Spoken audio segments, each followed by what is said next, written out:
లేదా ఇంకో దాని పేరు మీదనో వాళ్ళ రక్తాన్ని పీల్చాలనేటువంటి ఆలోచనతో రాష్ట్ర ప్రభుత్వం ఉంది. అన్ని రిజిస్ట్రేషన్లు ఆపి పెద్ద భయాందోళనకు గురి చేస్తా ఉన్నారు ఈరోజు రాష్ట్రంలో. మీరు ఎల్ఆర్ఎస్ కడితేనే రిజిస్ట్రేషన్ అంటున్నారు. రిజిస్ట్రేషన్ ఆపే హక్కు మీకెవడిచ్చిందండి? మేము రాష్ట్ర ప్రజలందరూ కూడా కాంగ్రెస్ పార్టీ పక్షాన విజ్ఞప్తి చేస్తూ ఉన్నాం. భయపడమాకండి. నేను నిన్న మొన్న ఇబ్బడిగా మీరు తీసుకొచ్చిన అప్పులన్నింటినీ కట్టడానికి ఆ అప్పుల భారం ఈరోజు ప్రజల మీద వేస్తూ ఉన్నారు ఈ రకంగా. సో ఇది మంచిది కాదని మేము గతంలో కూడా చెప్పాం. ఇంకా 2-3 సంవత్సరాల తర్వాత ఇంకెట్లా ఉంటుందో ఒక్కసారి ఆలోచిస్తేనే భయాందోళనగా ఉంది. ఈ భారాన్ని భరించలేక ఒక అర్థం చేసుకొని ఒక కంక్లూజన్కి వచ్చారు. ఎన్నికలు ఎప్పుడు వస్తాయా, దీన్ని ఎప్పుడు ఓడిద్దామని. మీరెవరు ఆందోళన పడబాకండి అని చెప్పి నేను వారికి విజ్ఞప్తి చేస్తూ, వీలైతే అసలు కట్టబాకండి. మీ అందరికీ వెసులుబాటు కలిగిస్తాం. వీలైతే కట్టబాకండి, మీకు అందరికీ వెసులుబాటు కలిగిస్తాం. ప్రజల రక్తమాంసాలు పీలుస్తున్నారు.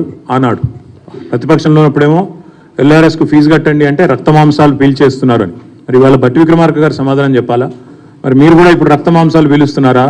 లేక ఫీజులు కట్టమని ఏదైతే సేమ్ మేము ఏదైతే ఫీజు చెప్పామో అదే పెట్టి మీరు మార్చి 31 లోపల కట్టాలని చెప్పి మెడ మీద కత్తి పెట్టి ఈ రాష్ట్రంలోని మధ్యతరగతి ప్రజల రక్తమాంసాలను తాగుతున్నారా? చెప్పాలి.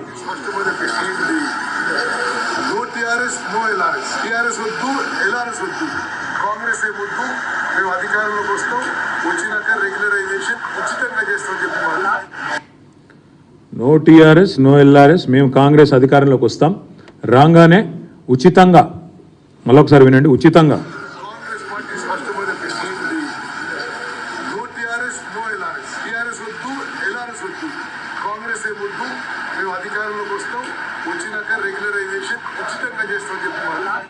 మేము అధికారంలోకి వస్తాం, రాగానే ఉచితంగా చేస్తాం. ఇది ఆనాడు ఉత్తమ్ కుమార్ రెడ్డి గారు, ఇది సీతక్క గారు. అంటే దోచుకోవడానికి, దాచుకోవడానికి, ప్రజల దగ్గర చిల్లికి అవ్వలేకుండా చేయడానికి ఇదొక నాటకం.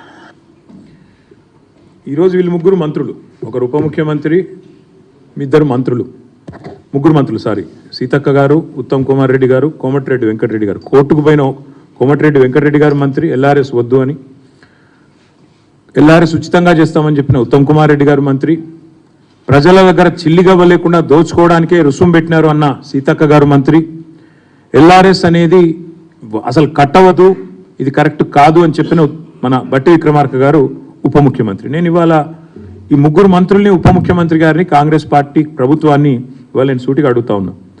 ప్రజల నుంచి 20,000 కోట్ల రూపాయలు తోలు వలిచి వసూలు చేయడానికి మీరు వేసిన ఎత్తుగడ ఇది కాదా? మీరు చెప్పిన మాటల్లో విశ్వసనీయత ఉంటే, మీరు ఆనాడు ప్రతిపక్ష పార్టీగా మీరు చెప్పిన మాటల మీద మీకే విశ్వాసం ఉంటే, ఇవాళ మరి ఈ రకమైన ఎల్ఆర్ఎస్ కార్యక్రమానికి మీరు ఎందుకు తెరదీశారు? మార్చి 31 లోపల ఖచ్చితంగా కట్టి తీరాలి అని మీరు ఏదైతే చెప్తున్నారో ఇది మరి ఎంతవరకు సమంజసం మీరే చెప్పాలా. ఎందుకంటే ప్రభుత్వంలో లేనప్పుడు, ప్రతిపక్షంలో ఉన్నప్పుడేమో ఫ్రీగా చేస్తామని చెప్పి ఊకదంపుడు ఉపన్యాసాలు ఇచ్చారు, ప్రజలకు అబద్ధాలు చెప్పి అధికారంలోకి వచ్చారు. ఎల్ఆర్ఎస్ మీద న్యాయ పోరాటం ఏమైంది? వెంకటరెడ్డి గారిది పిల్లి ఏమైంది? చెప్పాలి. అందుకే మేము అనేది, భట్టి గారు చెప్పిన మాటలు వట్టి మాటలను తేలిపోయింది. అసలు ఎల్ఆర్ఎస్ కట్టవద్దని చెప్పింది ఉత్తదని తేలిపోయింది. ఉత్తమ్ కుమార్ రెడ్డి గారు ఫ్రీగా చేస్తాం ఎల్ఆర్ఎస్ అన్నారు, మరి ఆయన క్యాబినెట్లో ఉన్నారు. ఇవాళ ఆయన క్యాబినెట్, ఆయన ఏ మంత్రివర్గంలో అవుతున్నారో ఆ క్యాబినెటే ఎల్ఆర్ఎస్ కట్టాలని చెప్తా ఉంది. అదేవిధంగా సీతక్క గారు చిల్లిగవ్వలేదు ప్రజల దగ్గర అన్నారు, మరి వారు కూడా ఈరోజు సమాధానం చెప్పాలి. ఇవన్నీ తప్పకుండా ప్రజల తరపున మేము అడుగుతా ఉన్నాం, తప్పకుండా వారు మరి స్పందించాలని చెప్పి కూడా డిమాండ్ చేస్తూ ఉన్నాం. దాంతోపాటు ఆనాడు సరిగా, ఇది ఎక్కువ కాలం కూడా కాలేదు, సరిగా సంవత్సరంన్నర కిందట ప్రతిపక్షంలో ఉన్నప్పుడేమో ఎల్ఆర్ఎస్ అనేది ప్రజలకు ఏమాత్రం లబ్ధి చేకూర్చేందుకు కాదు, ప్రభుత్వ ఖజానా నింపడానికి మాత్రమే మాట్లాడినారు. కానీ ఈరోజు మళ్ళీ నాలిక మడతేసి ఇష్టం వచ్చినట్టు ఉచితంగా చేస్తామని చెప్పి, అసలు కట్టవద్దని చెప్పి, న్యాయ పోరాటం చేస్తామని చెప్పి, టీఆర్ఎస్ వద్దు, ఎల్ఆర్ఎస్ వద్దు, టీఆర్ఎస్ వద్దు, కాంగ్రెస్ ఏం వద్దని చెప్పి, ఇవాళ అధికారంలోకి వచ్చిన 2 నెలల తర్వాత 20,000 కోట్ల రూపాయల భారాన్ని మధ్యతరగతి ప్రజల మీద మోపే ఏదైతే ప్రయత్నం ప్రభుత్వం చేస్తున్నదో దీన్ని తప్పకుండా విరమించుకోవాలి. ఫ్రీగా మీరు చెప్పినట్టు ఎల్ఆర్ఎస్ ఫ్రీగా చేయాలని చెప్పి రాష్ట్ర ప్రభుత్వాన్ని మేము డిమాండ్ చేస్తూ ఉన్నాం. ఎల్ఆర్ఎస్ పథకానికి అప్లై చేసిన 25,44,000 మంది ఎవరైతే ఉన్నారో వారందరి తరఫున రాష్ట్ర ప్రభుత్వాన్ని కోరుతున్నాం, ఉచితంగా చేస్తామని మాట ఇచ్చిండ్రు, ఉచితంగా చేయాలి. లేకపోతే ఒక్కొక్క కుటుంబం మీద దగ్గర ₹1,00,000 పైచలకు భారం పడే ప్రమాదం ఉంది. మీరు 20,000 కోట్ల రూపాయల కోసం మరి ఈరోజు వాళ్ళు ఈ రకమైన కార్యక్రమం తీసుకున్నారు.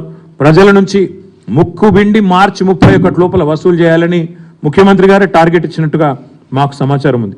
ఒక్కొక్క కుటుంబం మీద ₹1,00,000 పై చిలుకు మరి భారం పడబోతా ఉన్న ఈ పరిస్థితిని వెంటనే ప్రభుత్వం స్పందించి తప్పకుండా వారు ముందుకు వచ్చి గతంలో ఇచ్చిన మాట ప్రకారం వారు నిలబెట్టుకోవాలి, ఉచితంగా చేయాలని చెప్పి కూడా మేము కోరుతా ఉన్నాం.